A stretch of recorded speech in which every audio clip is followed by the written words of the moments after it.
Sudah bisa kita mulai? Mulai. Tapi sebelumnya mungkin perlu kita doa dulu kah? Terserah. Bapak pimpin ya. Boleh. Ayo, mari kita berdoa. Yuk. Bapa kami yang di surga, dikuduskanlah namamu, datanglah kerajaanmu, jadilah kehendak-mu di bumi seperti dalam surga. Bapa, pada sore hari ini saya mau berdiskusi dengan, katakanlah dia adik saya karena saya lebih tua dari dia.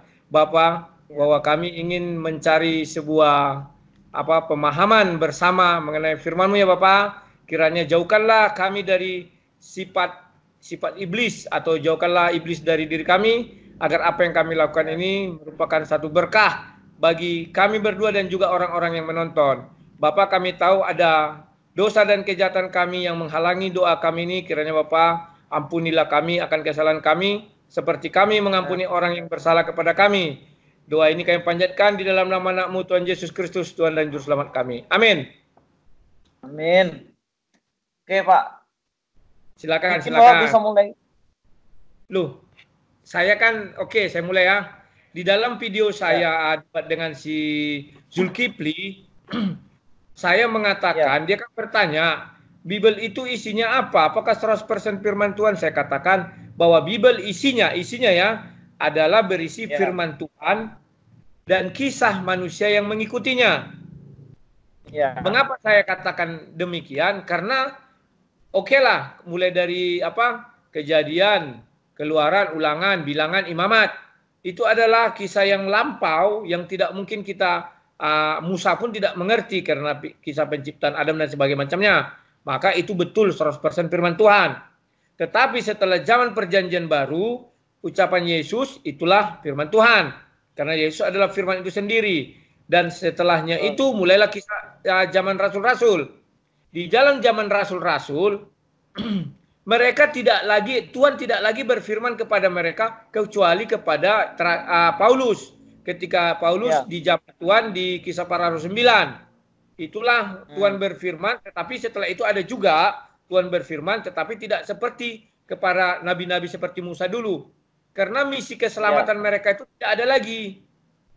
Kenapa tidak ada lagi? Karena Yesus sudah sampai dari zaman Kejadian sampai zaman Yohanes, Matius, Lukas, Yohanes itu kan, itu sudah semua diberitakan.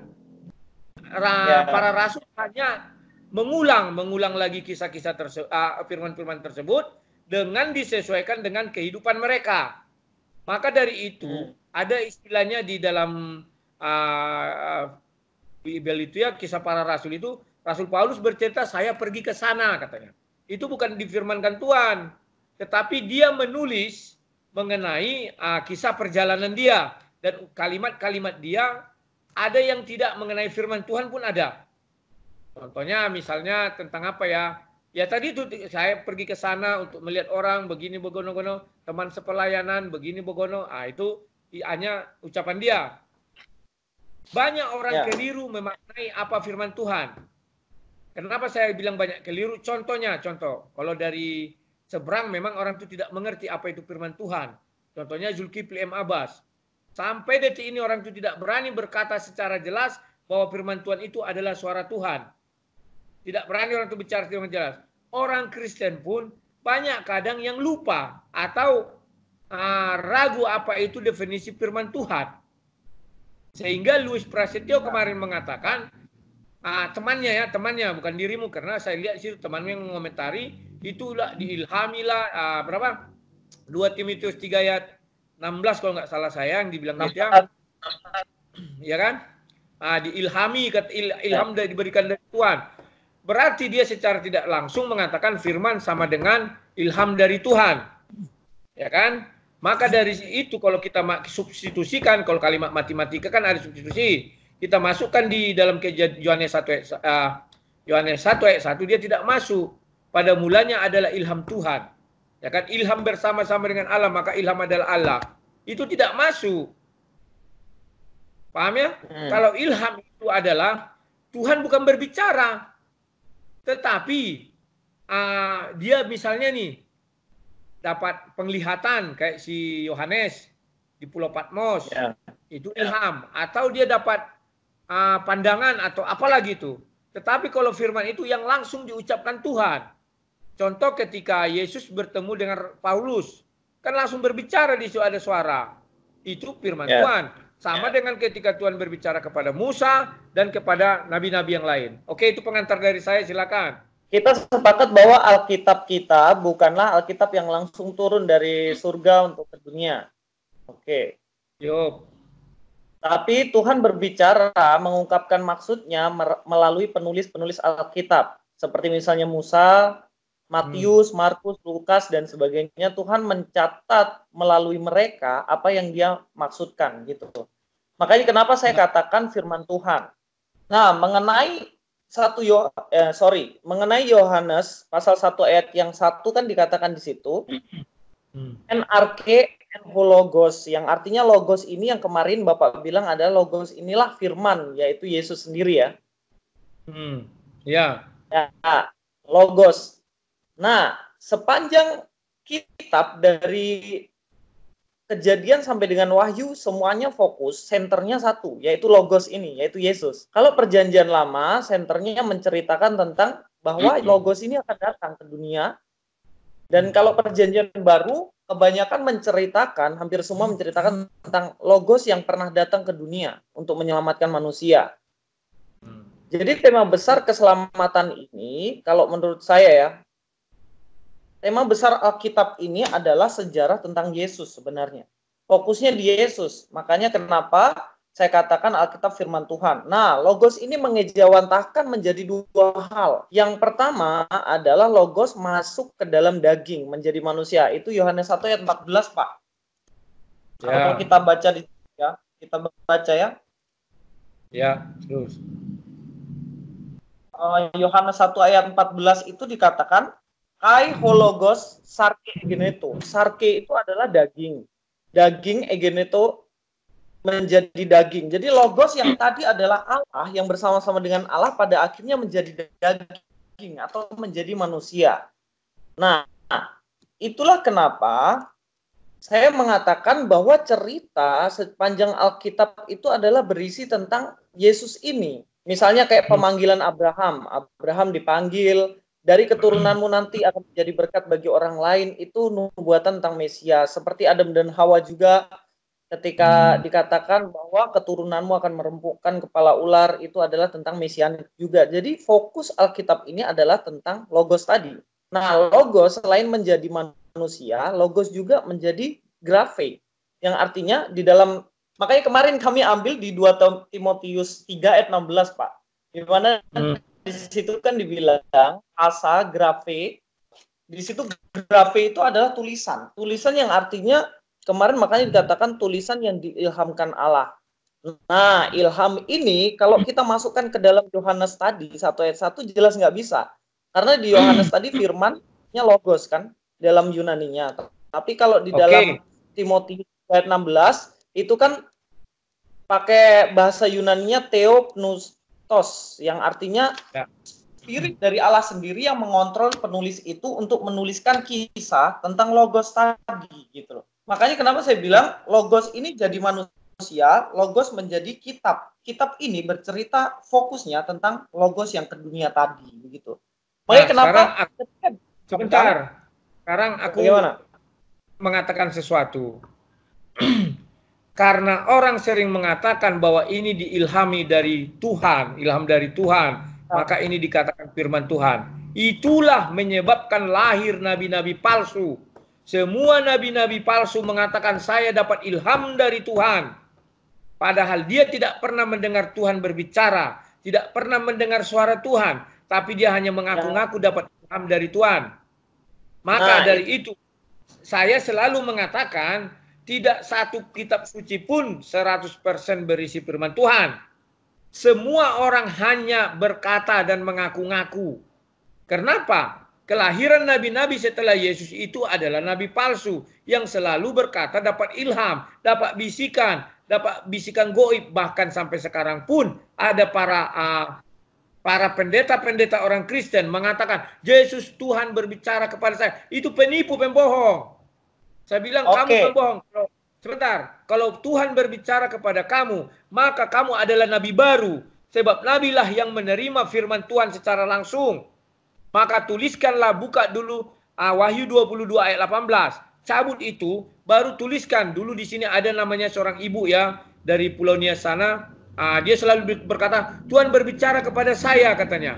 Saya bilang, tuliskan di situ kitab suci setelah Wahyu adalah namamu, saya bilang.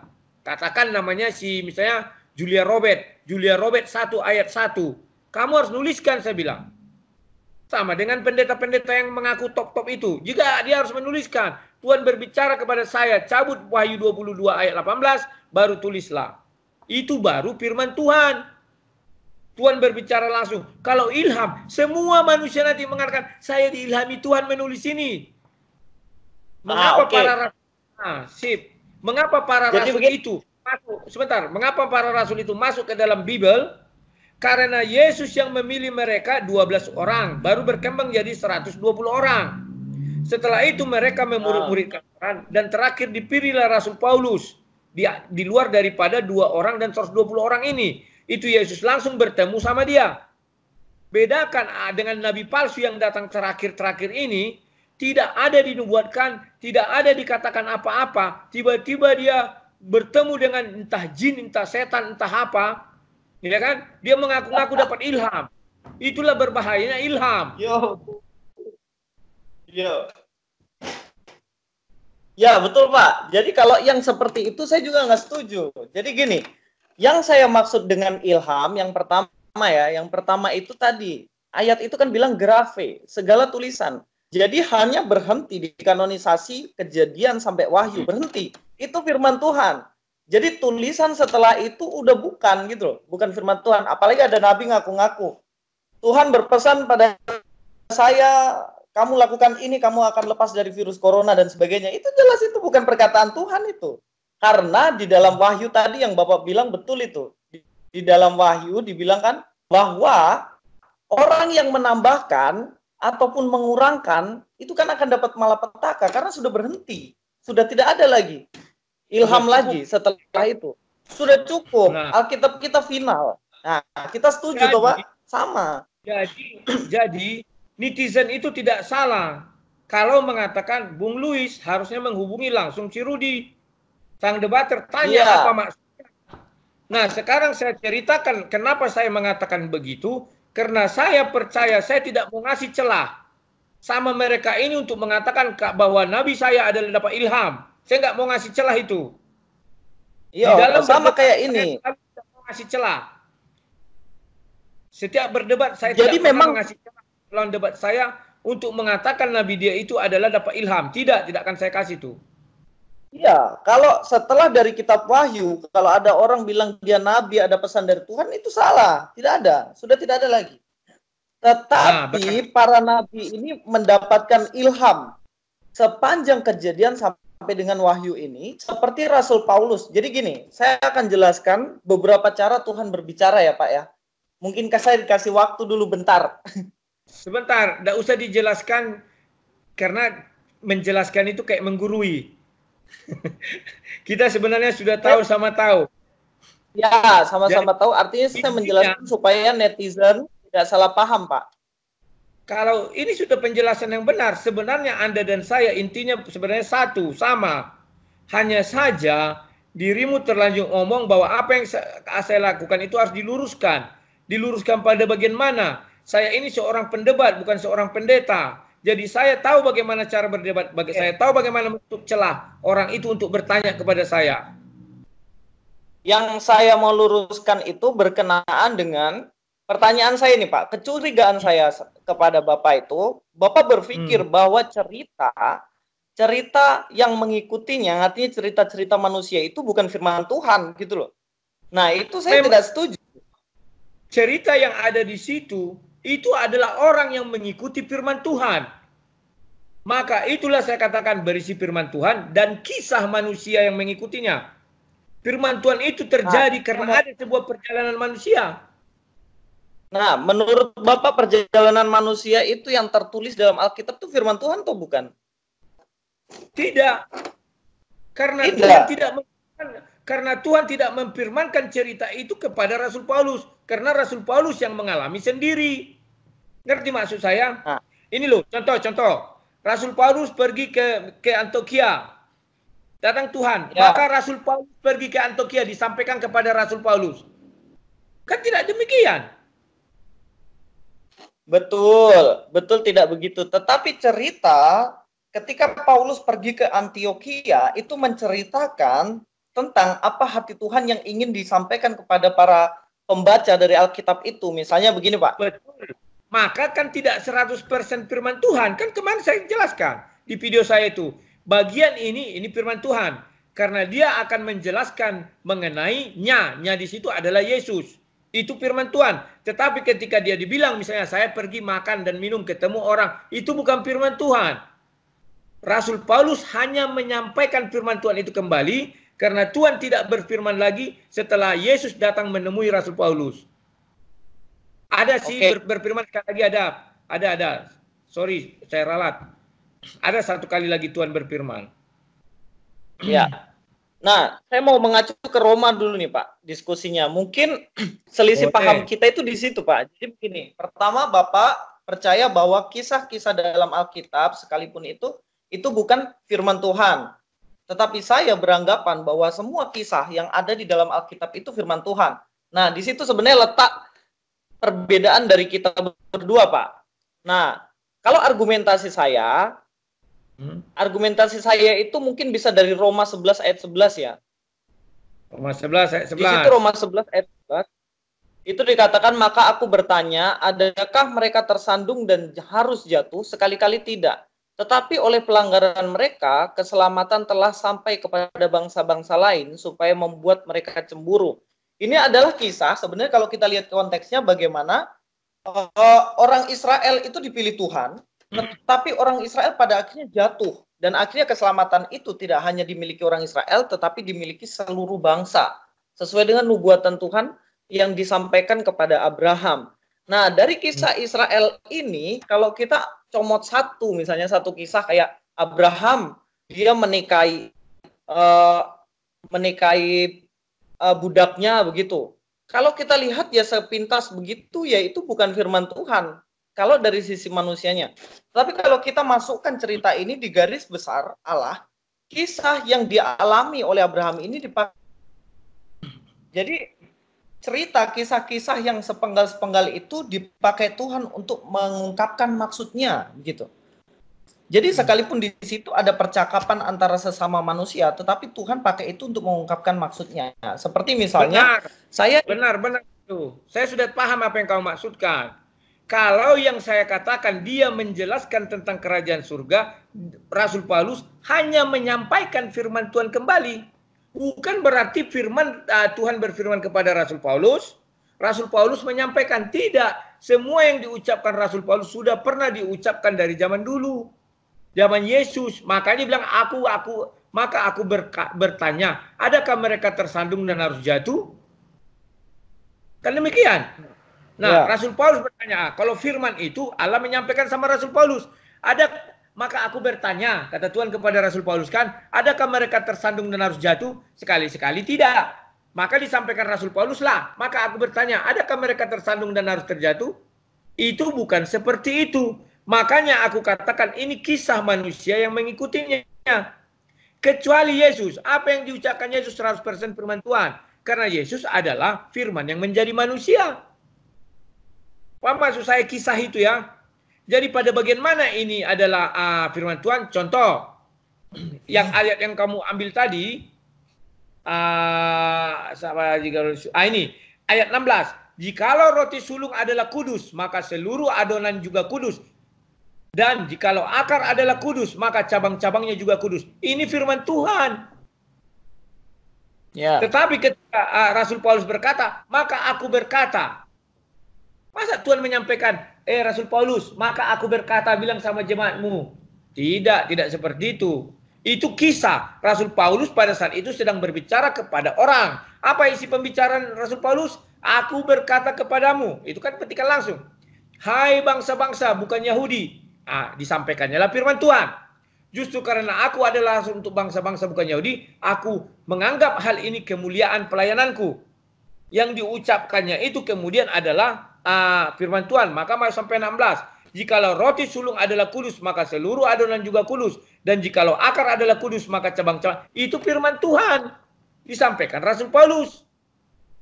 Tetapi kalau aku berkata kepadamu, kok jadi firman Tuhan? Memang Rasul Paulus Allah. Halo? Ganggu lagi.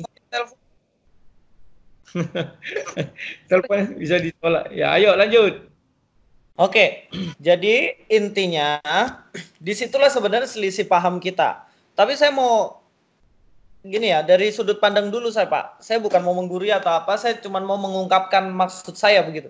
Yang pertama, kalau bagi saya firman Tuhan itu tidak harus Tuhan bisikin langsung ke misalnya kayak ke Petrus kau bilang gini baru itu firman Tuhan. Kalau saya tidak begitu. Tetapi ada beberapa hal. Yang pertama Tuhan bisa bicara langsung. Itu kayak Abraham di Kejadian 18 ayat 26 itu Abraham bilang langsung kepada Abraham. Kedua, di dalam 1 Samuel 8 ayat 10 Tuhan bicara kepada umatnya lewat nabi. Jadi bilang ke Samuel kau bilang ke umatnya. Terus yang ketiga Tuhan itu bisa berbicara melalui pengalaman seseorang. Kayak Mazmur 18 ayat 1 sampai 2, Daud kan dia menceritakan pengalamannya. Tetapi dari pengalaman Daud itu Tuhan pakai untuk menyatakan maksudnya gitu. Sama kayak kitab Kidung Agung yang orang sering bilang, kitab porno tuh. Kitab yang nggak boleh dibaca anak-anak. Tapi kan di situ Salomo berbicara mengenai cintanya kepada kekasihnya. Tetapi Tuhan ingin menunjukkan maksudnya kepada manusia bahwa kasihnya Salomo kepada pasangannya itulah seperti kasihnya Allah kepada jemaatnya atau umatnya gitu. Nah, itulah kenapa saya bilang firman Tuhan. Yang keempat itu Tuhan berbicara melalui sejarah Israel. Yang kayak saya bilang tadi, Israel jatuh pada akhirnya keselamatan ke bangsa lain. Yang selanjutnya yang kelima Tuhan berbicara melalui alam. Makanya ada kayak dibilang di situ kan langit menceritakan kemuliaan Allah dan lain sebagainya begitu. Dari situ Allah berbicara melalui alam begitu. Allah juga berbicara langsung melalui wahyu. Jadi wahyu itu langsung. Sebentar, inilah yang berbahaya. Kelahiran nabi-nabi palsu ya seperti ini. Akibat hal-hal seperti inilah kelahiran nabi palsu. Dia selalu mengatakan, Tuhan berbisik kepada saya. Tuhan menyampaikan kepada saya. Sehingga apa? Dia tidak bisa membedakan mana firman Tuhan, mana yang bisikan. Sudah tahu nggak dia itu Tuhan yang berbisik kepada dia? Apalagi kan berbisik. Apa yang kita sampaikan itu harus berlandas kepada Alkitab. Karena kita sudah sepakat tadi final Alkitab kita. Ketika Louis Prasetyo menyampaikan sesuatu maksud, ya kan? Louis Prasetyo mengambil maksud itu karena pernah baca Bible. Maka yang Louis Prasetyo sampaikan betul firman Tuhan. Yang di dalam Bible, yang di dalam kitab-kitab suci Nabi. Betul. Nah, karena apa dia dikatakan betul? Karena Louis Prasetyo tidak pernah hidup di zaman itu. Dan Louis Prasetyo membaca kitab yang berisi firman Tuhan. Nah, tetapi kalau dikatakan Louis Prasetyo mendengar firman Tuhan, sehingga apa yang diucapkan Louis Prasetyo adalah firman Tuhan. Itu tak betul. Maka saya bilang Rasul Paulus, bedakan antara Rasul Paulus dengan sebelum zaman Yesus. Rasul Paulus dia sudah ada kitab-kitab terdahulu yang dibaca dia. Sehingga yang disampaikan dia itu firman Tuhan yang sudah dibaca dari kisah-kisah terdahulu. Tapi ketika perjalanan Rasul Paulus dituliskan di dalam kitab suci, itu bukan firman Tuhan, tetapi kisah manusia yang mengikuti firman Tuhan yang dibawakan Rasul Paulus. Kenapa saya harus berkata begini? Karena inilah ada firman, kisahnya seperti ini. Contoh, dia bilang, apakah karena bohong dustaku maka aku jadi mulia atau jadi kaya segala macam. Dia kan bercerita kisahnya dia sebelum dia datang sudah ada masuk rasul nabi palsu atau rasul palsu. Sehingga apa yang diucapkan dia dibilang orang adalah dusta. Maka dibuatnyalah firman Tuhan yang sudah diucapkan sebelumnya. Itulah namanya kisah manusianya yang mana? Yang datang nabi palsu sebelum dia. Dapat gambaran ya. Jadi kalau dikatakan Alkitab 100% firman Tuhan, saya bukan bilang salah. Saya selalu mengurangi kalimat salah. Karena salah benar itu urusan pengadilan. Makanya Yesus mengatakan, akulah jalan dan kebenaran dan hidup, ya kan? Karena Yesus adalah Ya. hakim, berani mengatakan gitu. Kita jangan mengatakan begitu, keliru. Lebih baik gunakan kata keliru daripada kata salah. Bukannya Kalau sama itu, Pak, ya? Hah? Beda. Salah sama keliru Kalau sama, sinonim aja itu. Tidak. Kalau salah itu sudah melalui pengadilan. Hanya hakim yang mengatakan kamu dituntut bersalah. Tek tek tek. Yesus itu adalah hakim, maka dibilang akulah jalan dan kebenaran. Benar salah urusan hakim. Tapi kalau keliru bisa jadi kita salah ucap, salah ini, salah itu. Atau keliru lah memahami atau apa. Bukan salah ya, sorry, saya kurangi lagi kata salah. Iya. Nah, sekarang apa lagi? Oke, Ada jadi yang mau dibantah lagi? sudah kita bisa simpulkan berarti ya, Pak, ya. Jadi Bapak berpandangan seperti itu dan saya mempunyai pandangan seperti itu. Tapi intinya bahwa di dalam Alkitab ini intinya adalah firman Tuhan. Entah Bapak bahasanya berisi firman Tuhan atau apa, yang jelas itu adalah firman Tuhan. Kan begitu ya, Pak, ya? Ya memang firman Jadi, Tuhan di dalam Alkitab. Tidak bisa firman Ya. Tuhan itu di Alkitab. Tidak bisa. nggak bisa. Memang Nggak bisa. nggak bisa. Kalau ada orang Kita berbicara di luar firman Tuhan, ya itu sudah nabi palsu Nabi itu. palsu. Betul. Iya. Kita paham dan sepakat. Kalau ada yang mengaku-ngaku nabi, tetapi tidak ada di dalam kitab sucinya, tapi di luar kitab sucinya, itu nabi palsu. Betul. Sama. Ya. Nah, yang Mungkin kemarin yang untuk membuat diskusi saya, itu sudah selesai. ya, oke. Jadi untuk kan sudah saya juga videonya saya sudah take down, maksudnya saya sudah tutup. Saya minta maaf teman saya yang mungkin menyampaikan ataupun saya menyampaikan kurang jelas. Jadi ada kesalahpahaman di netizen mengenai hal itu. Ya. Kalau saya Tapi memang sebenarnya saya nggak masalah terhadap videomu. Cuman satu yang paling saya anti dari dulu sampai sekarang, asal terucap kata salah, saya pasti beraksi. Oke. Tanya Tapi intinya memang dari kita dua intinya ada perbedaan memang. Yang tadi perbedaannya udah jelas. Tetapi kita sepakat bahwa di luar Alkitab ada orang mengaku itu ilham atau wahyu dari Tuhan, palsu, itu nabi palsu. Palsu, nabi palsu. Nah, kita sepakat di situ. Iya. Oke. Oh, iya, apa ada yang mau disampaikan kepada netizen? Silakan. Oke, gini. Terima kasih untuk netizen yang sudah istilahnya ya kasih saran dan lain sebagainya. Akhirnya malam ini bisa hubungi langsung dari sang debaters. Ada beberapa perbedaan dari kami dua. Silakan netizen yang boleh menilai dan juga silakan berpegang di posisi yang mana. Tapi sepakat kami dua bahwa di luar Alkitab nabi palsu. Saya juga mau menyampaikan ini ya. Sebentar, saya mau menyampaikan kepada netizen itu juga, kalau apa namanya dia ada perbedaan, jangan langsung dianggap itu sebuah permusuhan. Tidak, itu adalah perbedaan ilmu dan itu nanti akan saling melengkapi. Taman itu tidak indah kalau bunganya cuma bunga teh ayam, harus ada bunga-bunga lain. Nah, dan saya yakin keledai-keledai liar akan menonton video ini dan mereka akan bersorak. Kalian jangan takut. Semakin mereka menonton video ini, semakin mereka ingin tahu. Tidak masalah. Dan itu akan membawa kerinduan sama mereka untuk berbeda dengan sesamanya keledai. Ya kan? Di antara keledai-keledai ini sebenarnya ada yang tidak sepakat dengan apa yang diucapkan kawannya. Dengan apa yang kami lakukan ini, semoga mereka belajar. Kami tidak bermusuhan. Saya dengan Luis tidak bermusuhan.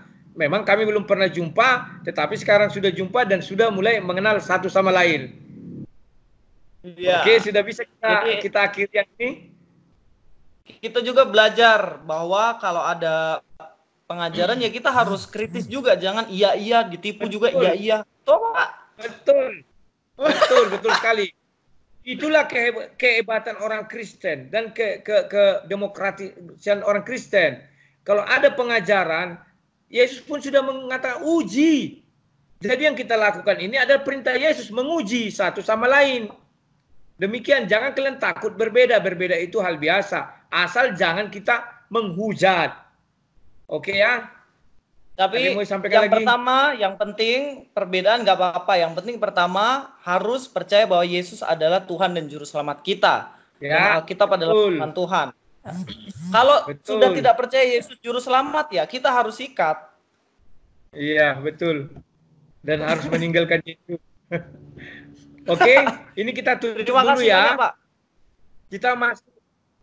Kita masuk ke saya stop dulu recordingnya ya.